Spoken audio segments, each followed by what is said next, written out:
Well, hello everyone. This is Al Fadi, and I want to welcome you to a brand new video series that probably myself and Dr. J will be doing it for a long time. And if you don't know anything about what we're talking about, this is the right show for you to get additional deep dive education on the different readings of the Quran. And if you're a Muslim watching this, slow down, listen to what we're going to say, watch the videos that we will start publishing, and we ask you to be the judge and tell us, do they sound to you as one Quran or two different Qurans?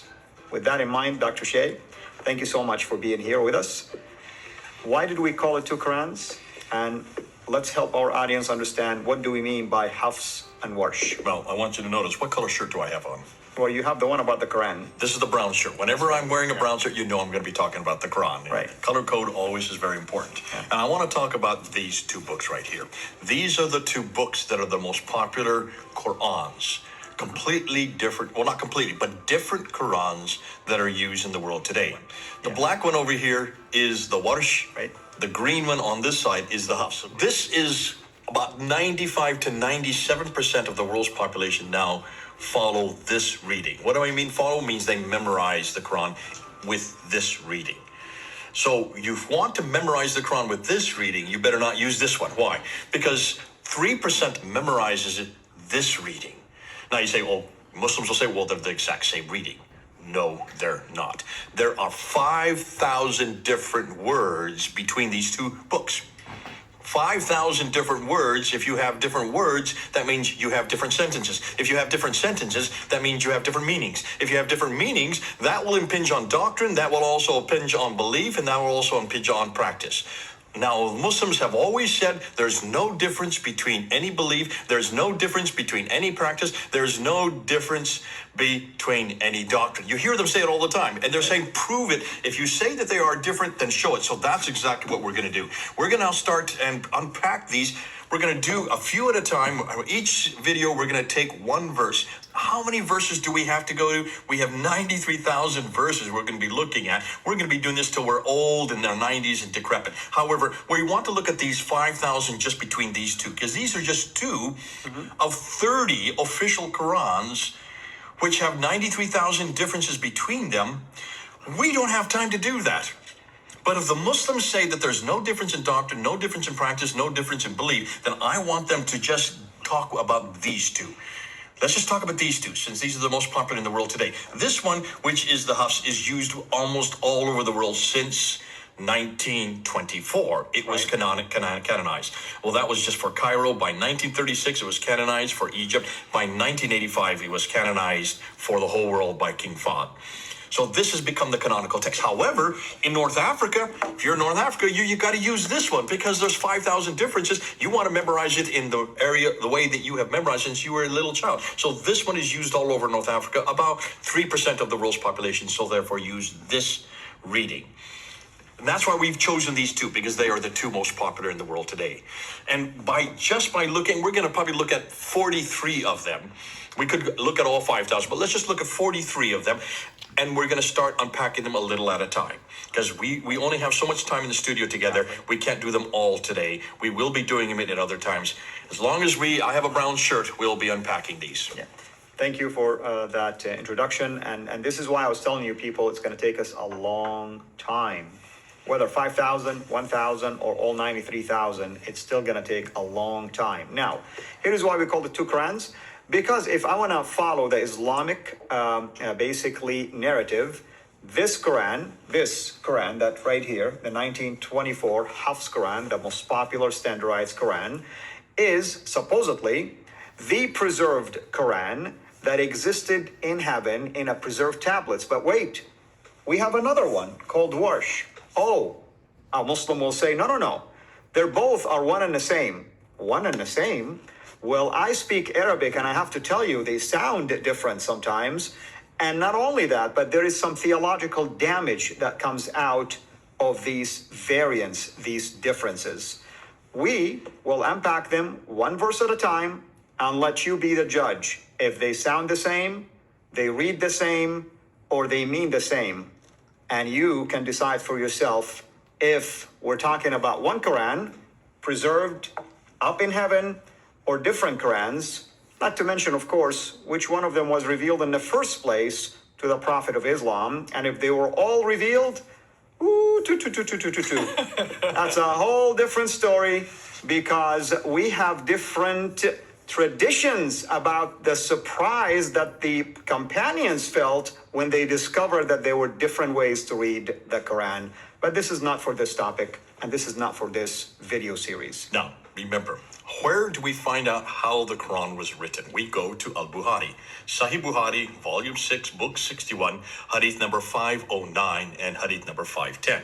And when you look at those two traditions, that tells us everything we need to know. And that's what Muslims have to support, because where can you go up besides the Quran? The Quran cannot, you have to go to, in order to find out, you have to go to Sahih Bukhari. He is the best in there. Right. And what does he tell us?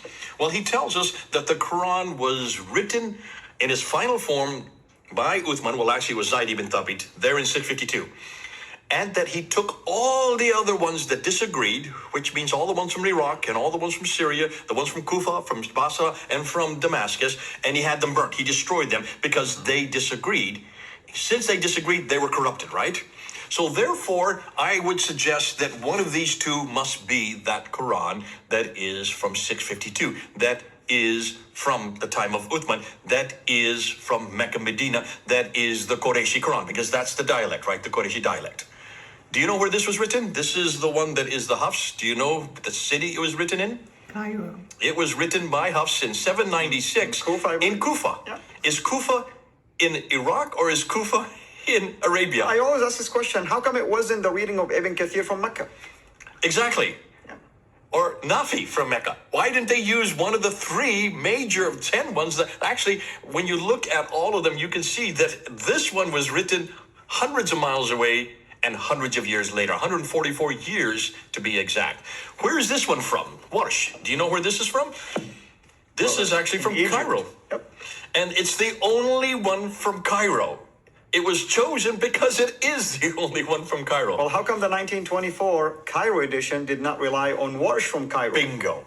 Why did they not go to this one? Why did Ibn Saud family there in 1985 use one of those readings that is from Mecca or Medina? And why in the world did they go to this one? The reason why is because this is the one that was chosen by the Ottomans after 1299. Becoming more and more popular. It was the most popular one from the 13th, 14th, and 15th, and that's why it was chosen by Muhammad Ibn al-Husayni al-Haddad in 1924 at Al-Azhar University, and that's why it is now the standard, becoming the standard today. But it is not the Qurayshi dialect. It should have been one of those that was burned. Therefore, it stands for the reason that we shouldn't even be looking at it. Now, stop and think yourself. Both of these Qurans are Arabic, right? Yes. These are not translations. That's right. Are they dialogical? Well, Are they different dialogues? there are some words in there that are different. Wait a minute, what is a dialogue? A dialogue is a completely way of saying it from a different geographical location. right. You say potato, we say potato. Potato is not a dialogue, is not a, not dialogue, dialect. I meant dialect. That is not a different dialect. That is a pronunciation of one word. Mm-hmm. A dialect is a complete different words that are used in completely different places at different times from different people. So in Britain, they say bonnet for that thing that comes up in the front of a car. What do we say here in the United States? It's the hood of a car. Yes. So hood versus bonnet, those are two completely different words. Well, not same meaning, but two completely different words. English in America and English in England are two different dialects. Am I correct? Right. That's what we're going to look at. We're looking at completely different ways of saying it, but the way that we're saying it has everything to do with 5 dots and 2 vowels. Am I correct? That's right. But the thing is here, even if a Muslim say, oh, you just said it's just different way of pronouncing it, if that's the case, then how come they have different meanings, the way it's pronounced? See, if it's just potato, we would agree with them. If it's just tomato, we would agree with them. If it's just bonnet, hood, we would agree with them. What we're going to find out, it's completely different words with completely different meanings. Right. And for that, start watching these videos, because we will do our best to keep it one verse at a time for ease of research and to help everyone find the right verse that they are trying to share with a Muslim, discuss with a Muslim, and even for a Muslim friend to come and find those variants one verse at a time. Thank you, Dr. J, and I'm looking forward, of course, to this series. Thank you, everyone. God bless.